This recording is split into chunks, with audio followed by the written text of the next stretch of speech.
Welcome to Land a House. I'm Seth. In the fall, I installed a ram pump to bring water up to this cabin. It doesn't have a spring or a well to pull water from. And I've just been storing the water in this little shed over here. However, it's winter time now and I want to keep that water from freezing. So I'm going to be installing some foam around the door to help keep the heat in, but I'm also going to be installing a thermostatically controlled outlet to control a heat lamp in here. So let's go ahead and get to work winterizing this little watershed box.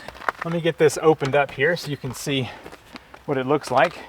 It's kind of also been used as a storage shed, so mind the mess in here.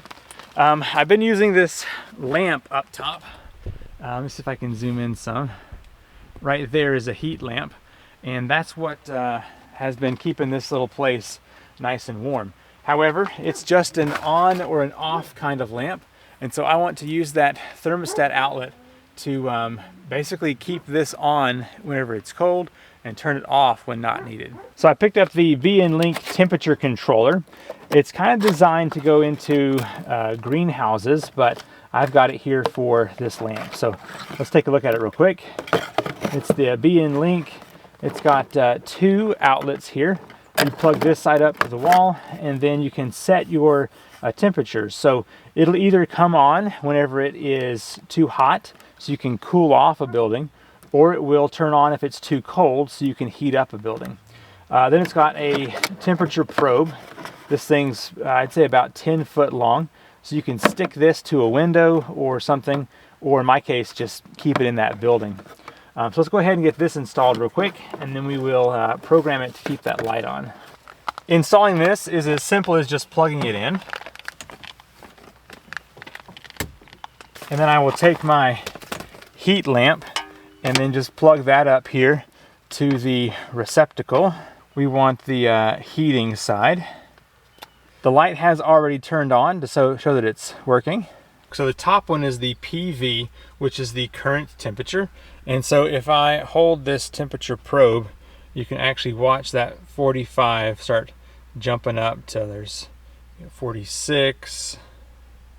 Oh, there we go, 47, 48. So yes, so whatever the temperature probe is reading is what will display here on the top one as PV.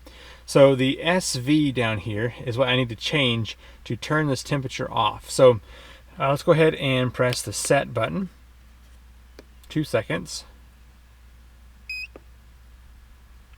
All right, we can bring the temperature that it's going to turn off at down. All right, so we're at 48 and it's going to stop at 55. So with the light currently on, if I hold this temperature probe until the temperature goes up to 55, we should see that light turn off. 54. All right, let's check this light. There it goes. Just turned off when this hit 55. So awesome. That's exactly what we want it to do. If it drops below 55, it's going to turn on, and the cooling setting just came on, but there's nothing plugged up to that, as you can see right here, so it doesn't really matter. All right, well, there we go. That's how that's going to work. We now have seen that it's going to do that. So let me let this cool off for a bit, and we'll see it come back on here.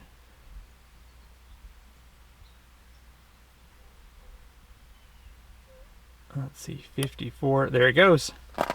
The light just came back on. Perfect. Just how we want it to work. I feel like that's the settings that most people are going to use, just the turn on or turn off at a certain temperature settings. But there are a few more things this can do. You can set the differential for the heating or cooling by anywhere from 0.1 to 25 degrees. And basically it's just a timer so that it has to get to a certain point before it will kick on again. That way, if it's close, it's not like kicking on the heat, kicking off, on, off. It'll just let it be warmer to a certain extent or cooler to a certain extent before it kicks that on again. I think for in here, it'll be fine to turn this light on and off frequently if it needs to.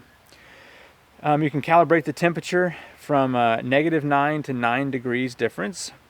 And then you can also do alarms for low temp or high temp. And lastly, there's a compressor timer. So just some other things you can do with this unit. I'll have a link to that in the description down below if you're interested in getting the BN-Link thermostatically controlled outlet. Okay, sadly I've had this room right here heated but leaking air a lot for the past couple of weeks, and so I just picked up some of this foam and I'm going to quickly put this around the edges of the doors to keep that heat from escaping. I didn't buy enough, but I'm going to go to the store later to buy some so I can get this better sealed. But I'm just going to take this, nothing fancy, just put it right inside the door here and stick it to the side. This will probably help with bugs getting in here in the spring and summer as well.